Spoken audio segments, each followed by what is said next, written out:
Well, there's about 1 year to go before the 2024 election to be held on November the 5th, 2024. President Joe Biden now trailing the former President Donald Trump in 5 of 6 key battleground states. Soon it'll be 6 for 6. And might as well throw New Hampshire and Virginia on that list as possible red states as well.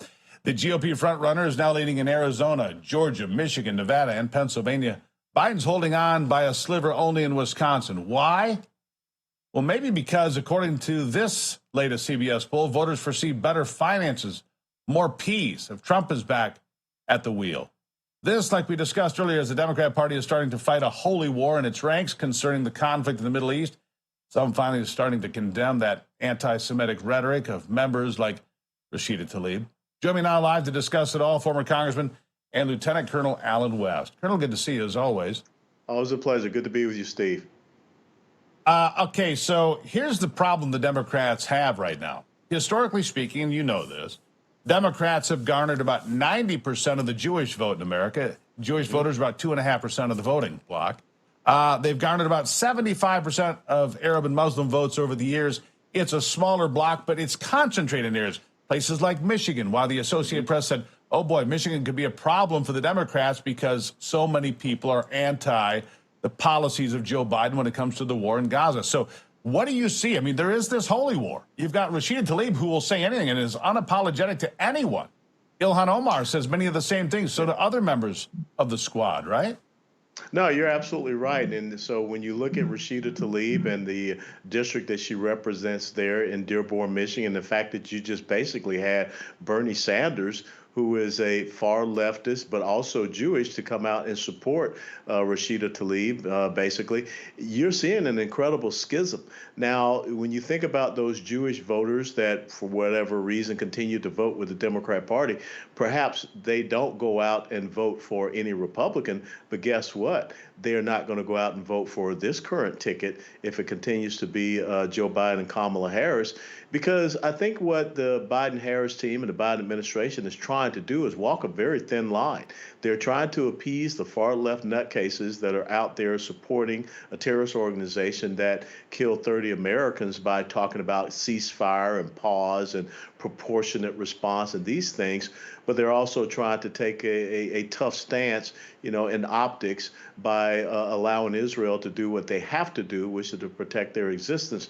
But sooner or later, you're going to start to see the Democrats making the political calculation. Which way will that political calculation go? That's the interesting point. I think they blew it, Colonel. Look, they're trying to have it both ways. Oh, yes, we support Israel, but there's a humanitarian crisis. We need a pause, and all such nonsense. Look, Israel didn't attack anyone again. No. In 1967, in 1973. On October 7th, 2023, it's always the same scenario repeating itself. Israel gets attacked. Israel retaliates. The world complains. Well, the problem is America's always stood with Israel. I don't see that changing at this point. Republicans have been unequivocal in their support for Israel.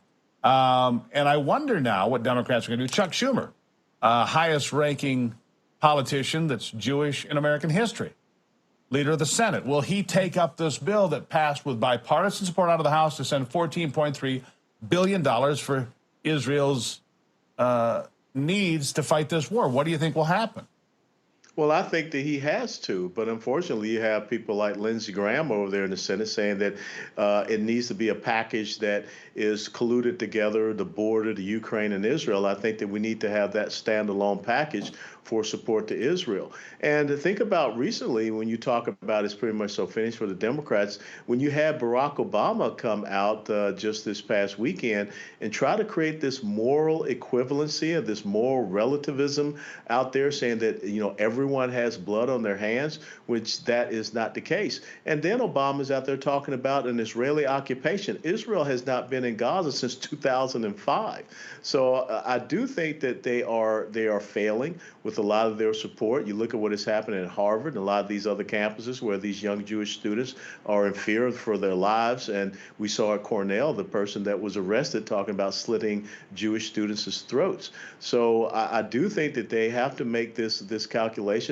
I don't know if it's too late, but by the end of this month, if they have not made the right shift and firmly support their Jewish constituency in this conflagration with Hamas, a terrorist organization, if they continue to allow people to say from the river to the sea, Palestine will be free, and have protests outside the White House and scaling the fence of the White House, and there's no retribution.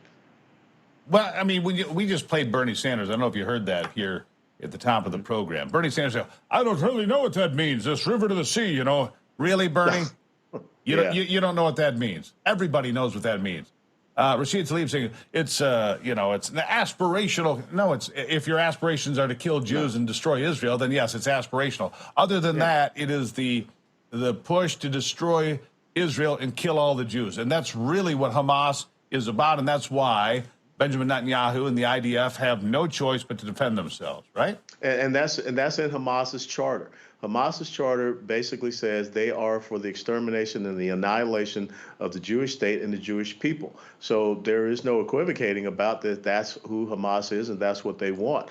And so I think when you look at the far left that's aligning themselves in an unholy alliance with these Islamic terrorists and jihadists, it may be over for the Democrat Party when you look at the loss of that constituency and really the loss of the Jewish constituency that will say, you're not for us, you're for our Well, let me ask you one more thing.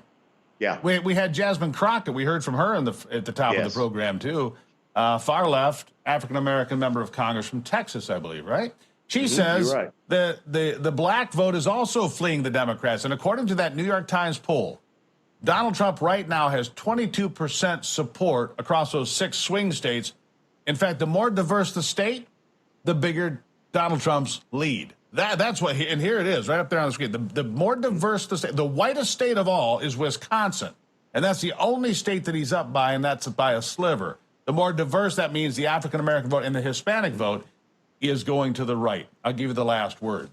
No, you're absolutely right. I mean, when you look at the policies of President Trump, you had the lowest unemployment rate in the black community, support the historic black colleges and universities, the economic empowerment zones to get small business entrepreneurship back in the inner cities, and the fact that the left does not want to support school choice or parental rights. And you can be guaranteed that the Hispanic community here in Texas, definitely along the border, is not going to support Joe Biden and the policies that have led to the destruction of the rule of law all along our border. Lieutenant Colonel Alan West, my friend, always a good conversation. Thank you for delivering common sense every time. And it's always a pleasure. Thank you, Steve. All right, sir. All right, after the break, former President Donald Trump testifying in a civil fraud trial against himself, his sons, and the family's companies. Wow, some fireworks in the courtroom, apparently. We'll have the latest coming up on ABL.